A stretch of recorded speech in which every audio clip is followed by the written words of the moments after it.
말씀 누가복음 5장 36절에서 39절 주보 안에 있는 예배 성경 구절 다 기록이 되어 있습니다. 찾아보시기를 바랍니다. 누가복음 5장 36절에서 39절 말씀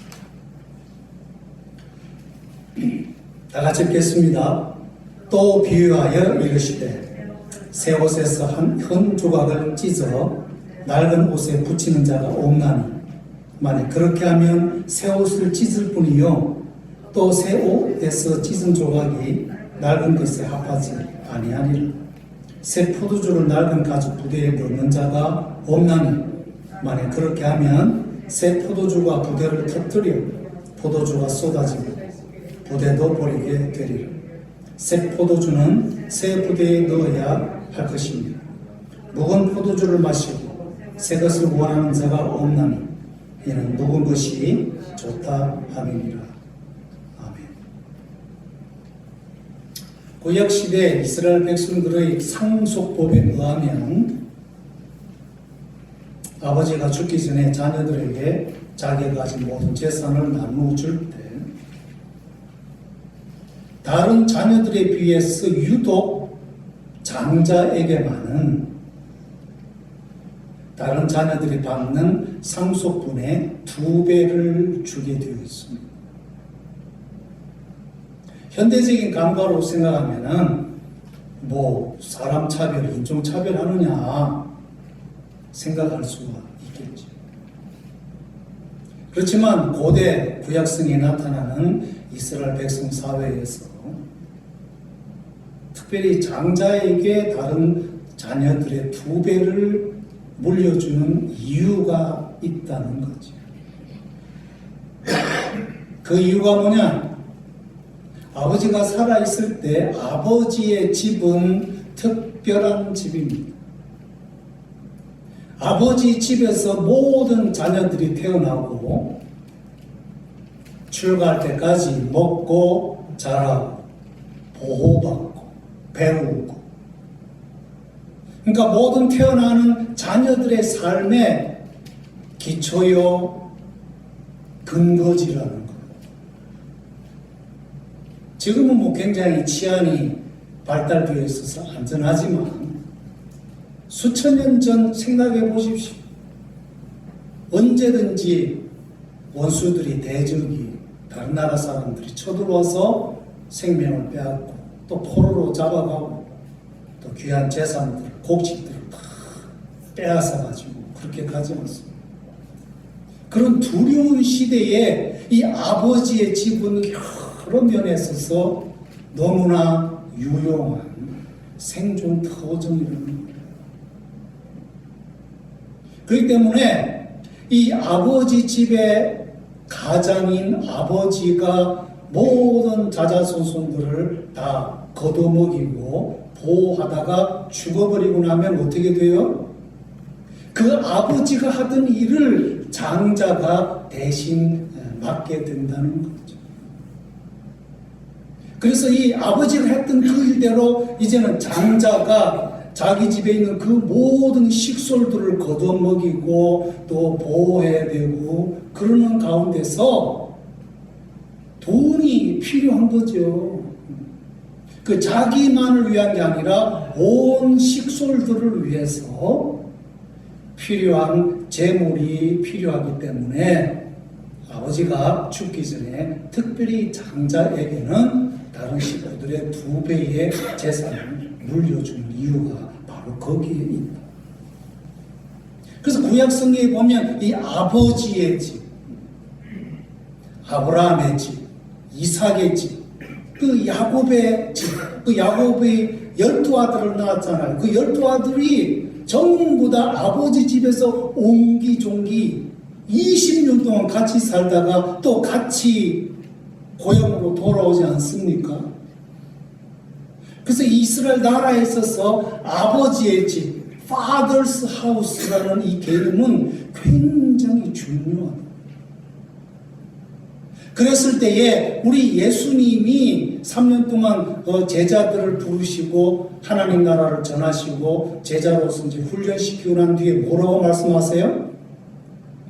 이제 내가 곧 너희들을 떠날 것이다. 그랬더니 전부 다 12제자들의 얼굴이 전부 다 쎄해가 있는 거예요.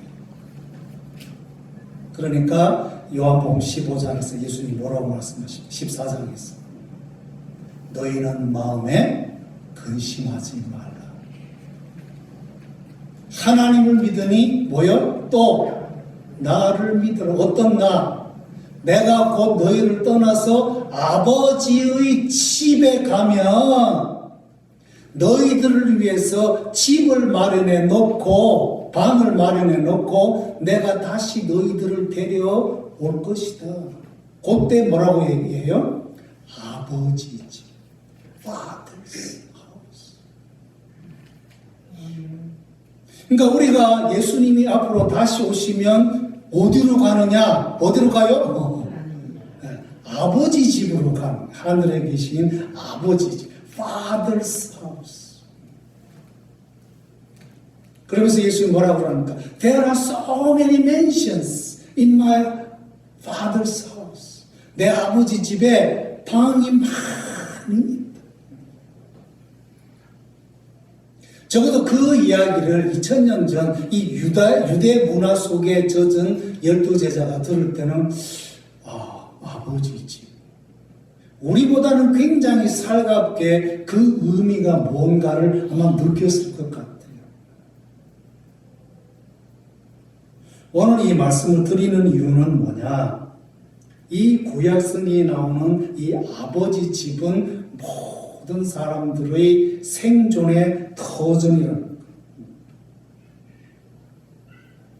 아브라함과 조카 롯이 하란에서 이제 아버지 집을 떠나서 가나안으로 내려왔어요. 하나님이 축복하셔서 물질적으로 부유하게 되었어요. 두 가정이 같은 좁은 곳에 있을 수가 없어서 결국은 서로 분가하기로 했어요. 그래서 삼촌 아브라함이 조카 롯에게 말하기를 눈을 바라보라. 네가 원하는 곳을 먼저 정하고 나면 나는 나머지를 택하겠다. You go first. 그래서 이 조카 롯이 쫙 보니까 요단강 동쪽이 너무나 물도 많고 또 땅도 비옥한 것 같고 살기 좋을 것 같아. 그래서 조카가 내가 저기를 가서 살겠습니다. 오케이, 고해, 가라고. 그래가지고 흩어지고 난 뒤에 얼마 있다가 들리는 소식에 사랑하는 조카가 북방군 그 동맹군에게 잡혀가지고 사라졌다는 소식을 들었어요. 그 이야기를 들었을 때 웬만한 사람 같으면은 조카가 삼촌 눈치도 안 보고 지가 더 보기에 좋은 땅을 차지해가지고 샥 그렇게 갔을 때 인간적으로 굉장히 섭섭한 마음과 괘씸한 그런 마음이 들 수도 있는데도 에이구 그냥 뭐 잘 갔다 뭐 니나 잘 먹고 잘 살아라 뭐 그러고 말 건데 조카가 사로잡혔다는 그 이야기를 듣고 이 삼촌 아브라함이 뭘 했어요? 팔짱 끼고 앉아가지고 언제 돌아오는가 그 소식만 기다리고 있었습니까?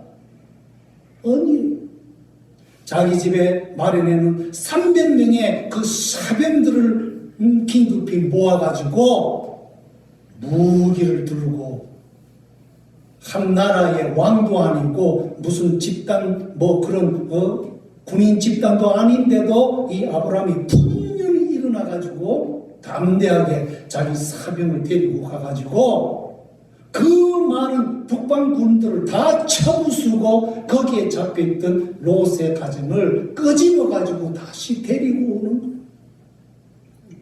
전투 중에 자기가 죽을 수도 있다고요.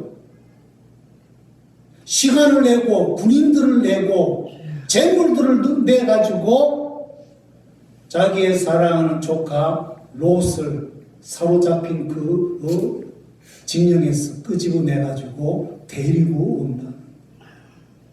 이게 바로 성경 구약 성경에서 하나님이 이스라엘 백성들과 온 인류에게 나타내고자 하시는 구원의 메시지라는 거예요. 아브라함의 이 사건을 통해서 하나님은 어떤 분이냐? 사로잡힌 자를 위해서 자기의 모든 것을 드리고 희생하고 헌신해서라도 그 사람을 끄집어낸다는 그 사상,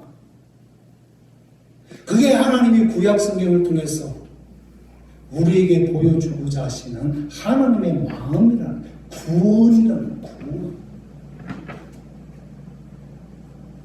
베들레헴에 살았던 나오미의 가정이 모압으로 이민을 갔어요.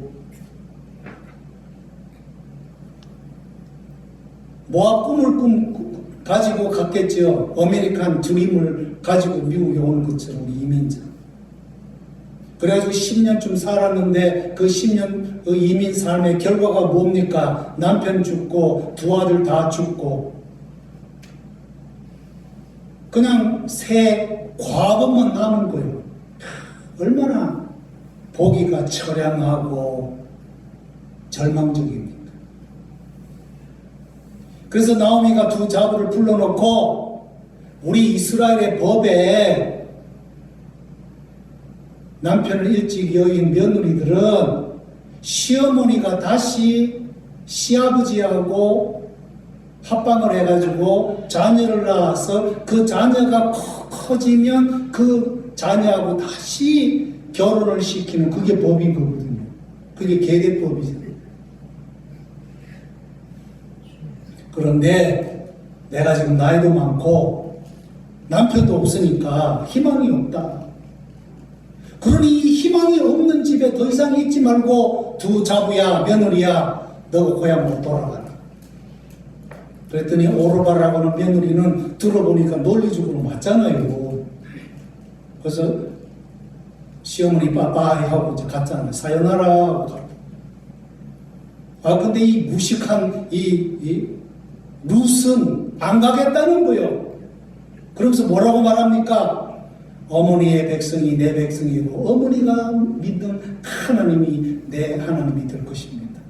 죽든지 살든지 나는 시어머니 따라서 갈 거예요.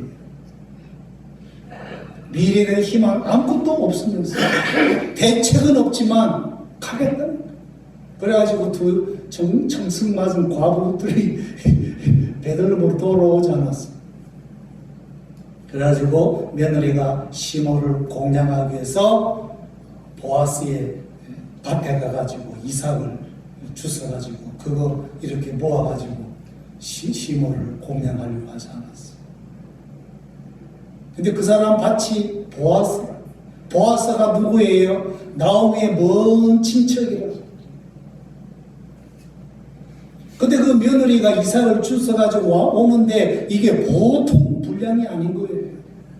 너무 이상해가지고 물어보잖아. 도대체 오늘 누구 밭에 갔길래 이렇게 기대 이상으로 엄청난 이삭을 주워가지고 왔냐 그랬더니 보아스라는 남자의 밭에 가.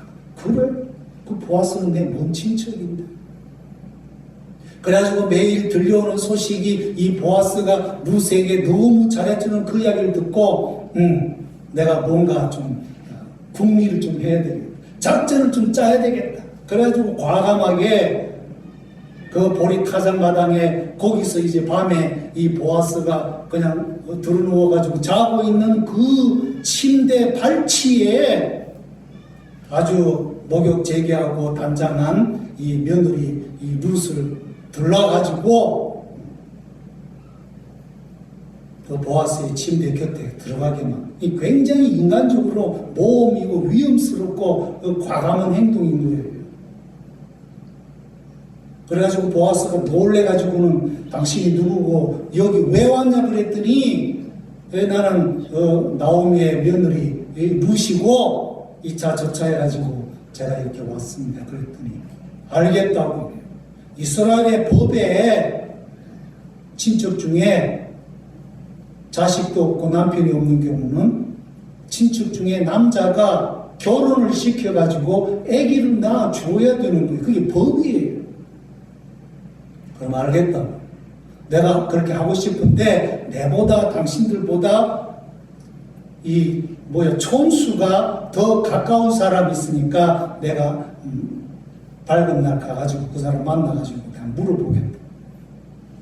그래가지고 이제 밝은 날 성문에 그 성의 유지들을 불러 모아놓고 증인들 삼기 위해서 가까운 친척을 불러가지고 얘기하지 않습니까? 모압에서 우리 친척 이민 갔다가 돌아온 그 친척 중에 남편도 없고 자식도 없는 며느리가 하나 있는데 자부가 있는데 우리가 우리 법에 의해서 결혼을 해야 된다. 그랬더니 그 먼 친척이 처음에는 하겠다고 그랬어요. 그러니까 보아스가 뭐라고 말합니까? 결혼하는 건 좋은데 조건이 있다. 무슨 조건이냐? 우리 법 따라서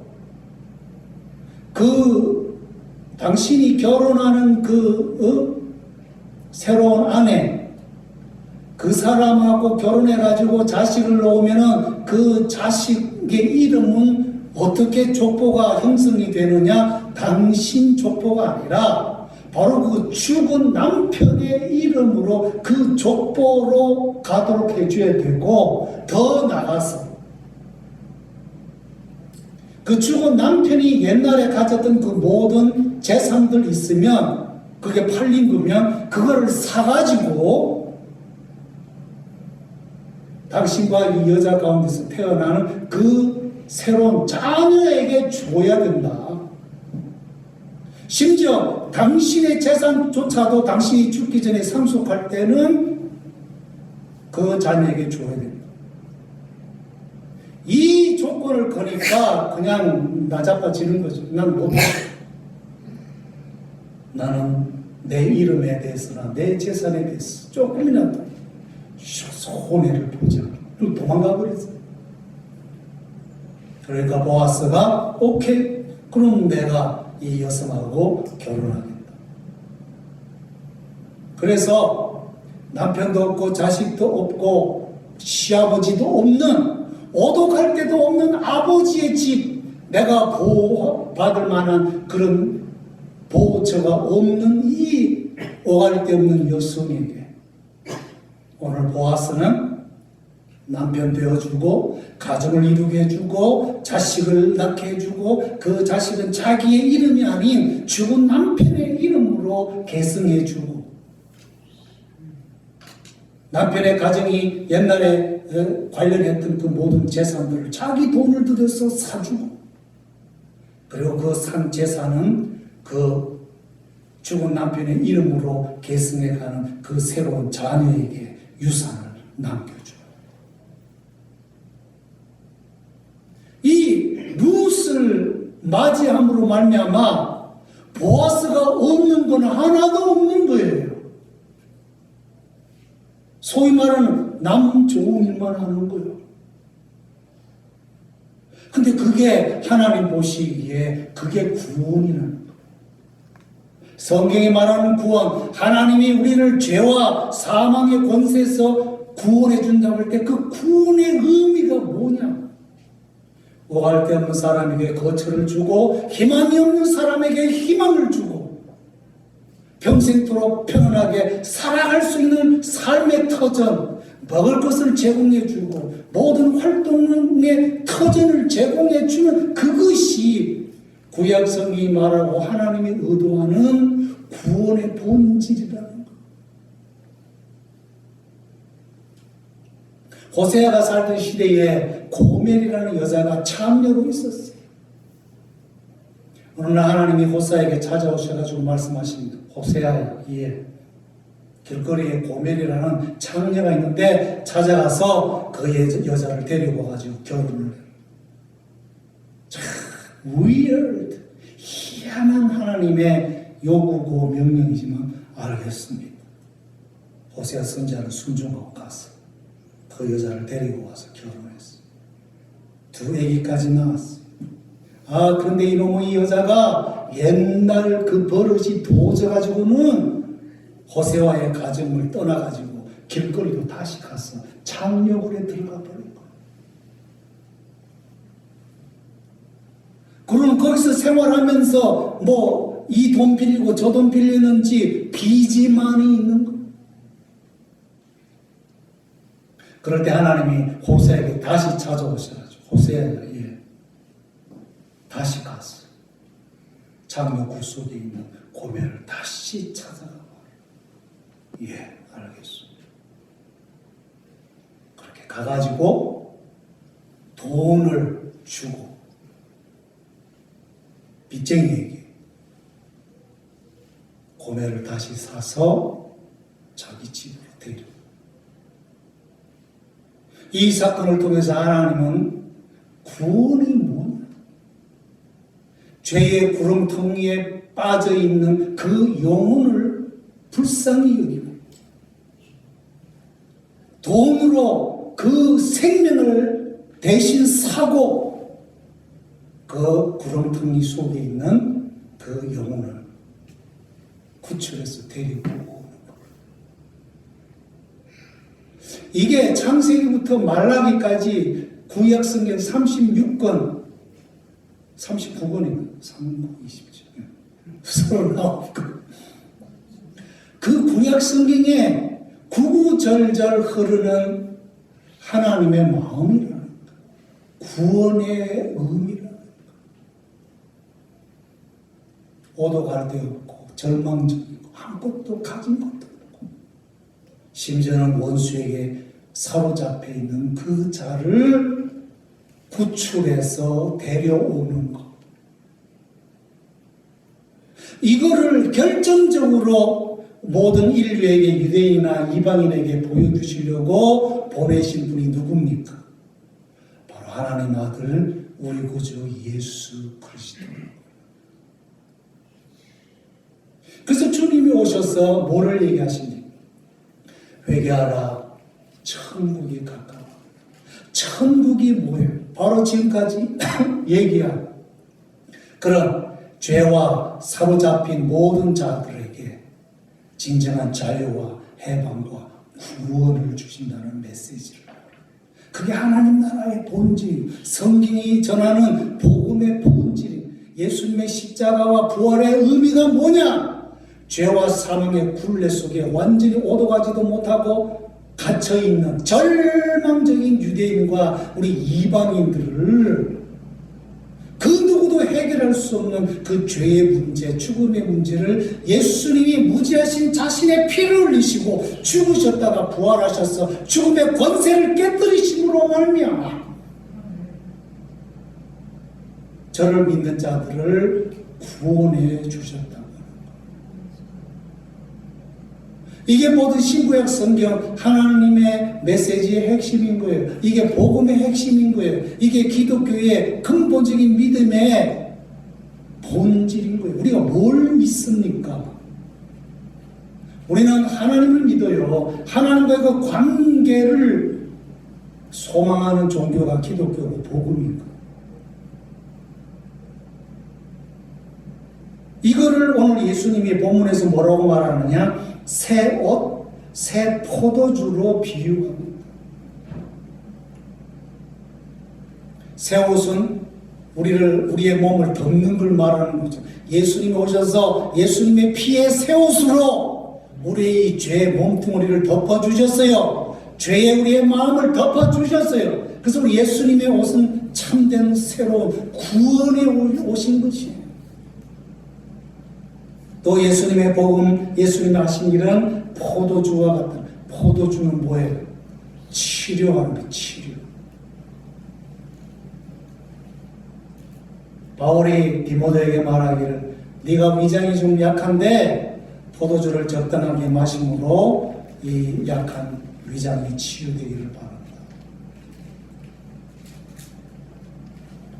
가나 오는 잔치에 물이 변하여 포도주로 변하신 그 사건은 우리가 예수님께로 돌아가고 예수님을 믿으면 예수님과 접촉이 되면 물 같은 냉탕 같은 우리의 맞대가리 없는 인생이 포도주와 같은 정말 진적으로 변화된 죽을 인생이 영원히 사는 인생으로 팔자가 바뀌고 분수가 바뀌는 운명이 바뀌는 그런 놀라운 능력의 역사가 있는 것을 우리에게 얘기해 주는 거예요. 이런 새로운 포도주를 우리에게 주시려고 오셨는데 이놈은 2000년 전에 종교 지도자들 잘 믿는다고 하는 바리새인이나 사두개인들은 이런 구원의 본질은 다 빼먹고 다 잊어먹고 형식만 남아가지고 유대주의 율법과 제도와 형식 가지고 사람들을 그냥 얽매이고 사람들을 정죄하고 사람들을 판단하고 그래가지고 자기도 천국 못 들어가고 다른 사람도 천국 못 들어가게 만드는 아주 회칠한 무덤 같은 그런 사악한 종자들이라고 예수님이 강하게 말씀하지 않았어요. 이 독사의 자식들. 창세부터 말라기까지 그 나타나는 하나님의 그 본질, 구원의 본질, 하나님의 사랑, 하나님의 은혜 이런 내용은 안 붙들고 그냥 껍데기만 가지고 이래라 저래라 이래야 거룩하고 저래야 의롭고 이렇게 해야 구원받을 것처럼 아주 가짜 복음을 전하고 있을 때 우리 주님이 오셔가지고 생각을 바꾸세요. 여러분 그래가지고 율법 지켜가지고는 구원받을 육체가 아무도 없어요. 그러지 말고 나에게 오세요. 내가 여러분들을 쉬게 해줄 것입니다. 참된 안식을 줄 거예요. 영원한 생명을 줄 거예요. 누구든지 나에게 오라. 아무나 오라. 나에게 오는 자들에게 그 심령에 성령의 생수의 강이 흐르게 하리라. 생명의 강이 흐르게 하리라. 치유의 강, 회복의 강이, 진정한 축복의 강이 흐르게 내가 만들어주겠다. Come, everybody.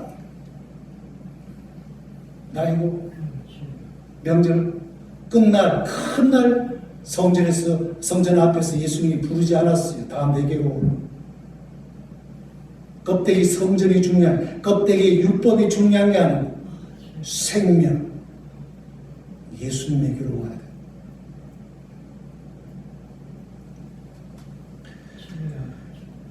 그래서 오늘 이 포도주 새 옷의 본질은 바로 그걸 얘기하는 거예요. 묶여있는 자들에게 참된 구원과 자유와 해방을 주시겠다는 하나님의 마음, 하나님의 메시지, 그거를 예수님이 오셔서 전한 거예요. 비유로. 자, 그러면 이런 하나님 나라의 정말 참된 이 생명의 메시지를 어디다가 담아야 됩니까? 오늘 주님 말씀하십니다. 새 포도주는 새 부대에 담아야 하리라. 만약에 이 새 포도주를 헌 가죽 부대에 담으면 어떻게 돼요? 이 새 포도주는 아주 살아가지고 생명력이 있어가지고 막 발효를 하잖아요. 그러면 이 새 포도주를 담은 가죽 부대가 팽창하는 그 새 포도주를 따라서 늘어나 줘야 된단 말이에요. 이쪽이든 저쪽이든 이쪽이든 저쪽이든. 그런데 오래된 가죽 부대에 새 포도주를 넣으면 어떻게 돼요? 안에 있는 이 새 포도주는 막 팽창하고 막 생명력이 있어가지고 막 활동하고 움직이는데 이 가죽 부대가 늙어가지고 딱 고정돼가지고 이거를 딱 묶고 있으면 어떻게 되겠어요? 나중에는 팍 터져버려요. 예수 그리스도의 생명의 메시지를 2000년 전에 바리새인과 사두개인 그 유대 종교 지도자들은 자기들의 그 좁은 생각, 편견, 고정관념, 그 유대의 율법 그 주위에 완전히 집어넣어가지고 예수님을 판단하니까 이게 뭐 됩니까? 결국 마지막은 안 맞으니까 예수님을 십자가에 처형해가지고 죽이지 않습니까? 그래서 결국은 어떻게 돼요? 이 유대주의는 파산하게 되는 거예요. 전통과 고정관념과 이 유대주의는 이 복음의 생명력을 담을 수가 없어요.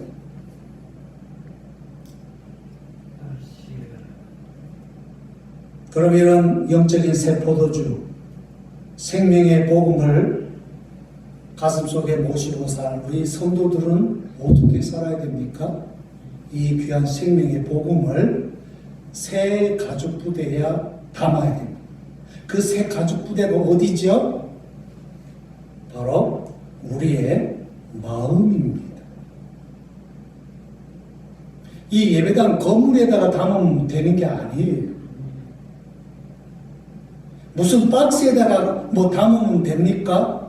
무슨 뭐 예배 형식, 제도, 틀, no. 이 새로운 생명의 복음은 어디다가 담느냐? 우리 마음에 담는 거예요. 왜? 우리 마음속 가장 깊은 곳에 누가 계세요? 성령님이 계시죠. 한번 따라합시다. 성령님이 계신 곳에 자유함이 있습니다.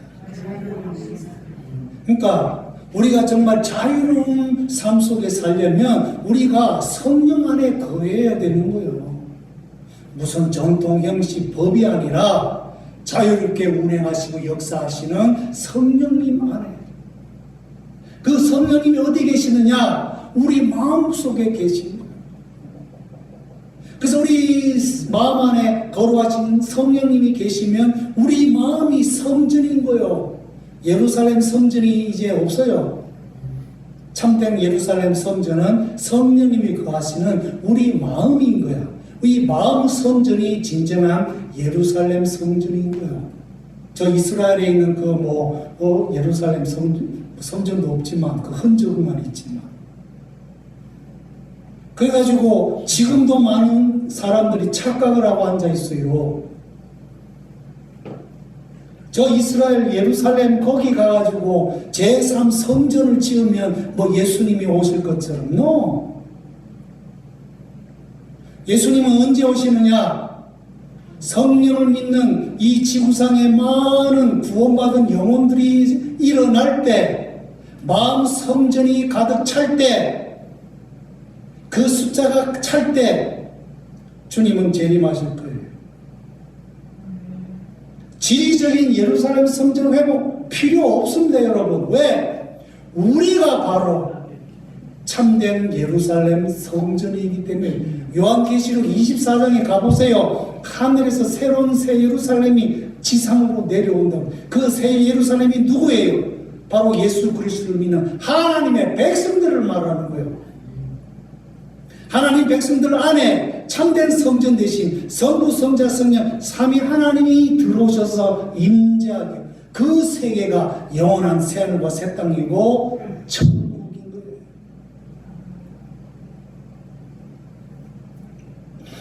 그래서 주님이 오신 날까지 성전은 어디에 있느냐? 바로 성령님이 계시는 우리의 마음인 거예요. 그래서 성전된 우리 한 사람 한 사람 하나님의 백성들이 이곳에 모여서 큰 영적 성전을 좀 이루고 여기서 하나님 앞에 예배를 드릴 때 이곳에 하나님의 영광이 충만하고 주의 영이 우리와 함께 하시는 거예요. 이것이 바로 새로운 포도주를 담고 있는 새로운 가족 부대인 거예요. 그래서 이제 우리는 성령 안에서 신령과 진정으로 여기도 아니고 저기도 아니고 내가 어디에 있든지 내 마음속에 성령을 모시고 하나님 앞에 예배를 드리면 그 예배를 하나님이 받아주시겠다고 요한복음 4장에서 약속하고 있는 거예요. 그러니까 여러분 정말 중요한 것은 바로 성령님입니다. 성령님이 바로 우리에게 구원을 주시는 보증입니다. 보증, 개런티. 누구든지 그 마음속에 성령이 있는 자는 영생이 있는 일. 성령이 누구예요? 우리 구주 예수 그리스도의 영이신 거예요. 예수님이 영으로 우리 마음속에 계신 그분이 성령입니다.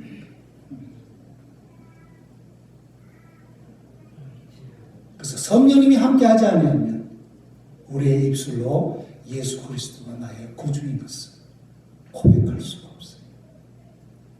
그러면 여러분들이 진심으로 예수 그리스도를 주님으로 구원자로 고백하신다는 것은 이미 여러분은 성령을 받았고 성령으로 거듭났고 성령님이 여러분의 마음속에 계신 증거인 것을 믿으시기를 바랍니다. 여러분은 지금 새 포도주,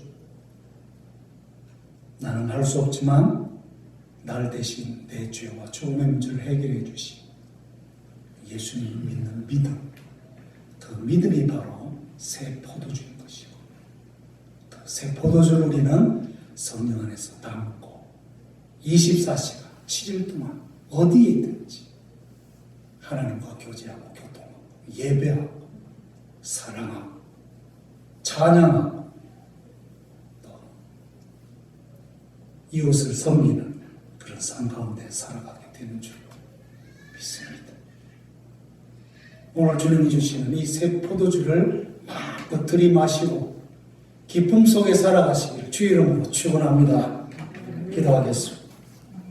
주님 감사합니다. 구약의 귀한 신앙의 모범들을 통해서 우리 인류를 향하신 하나님의 마음, 구원의 마음이 뭔가를 깨닫게 해주신 것을 감사합니다. 가장 결정적으로 절정으로 예수님 오셔서 죄와 죽음의 굴레 속에 빠져있는 저희들을 구원하시려고 친히 성육신 하시고 고난받으시고 피 흘리시고 죽으시기까지 하셨다가 부활해 주신 예수님, 그 예수님에게서 참된 아버지의 마음, 우리를 향한 구원의 마음을 봅니다. 이 놀라운 하나님의 구원의 메시지를 깨닫게 해주시고 이 예수 그리스도를 통한 구원의 메시지를 믿고 받아들이고 가슴속에 모시고 늘 자유와 해방과 기쁨 속에 살아가는 하나님의 백성들 되게 하여 주시옵소서. 예수님의 이름으로 기도하옵나이다.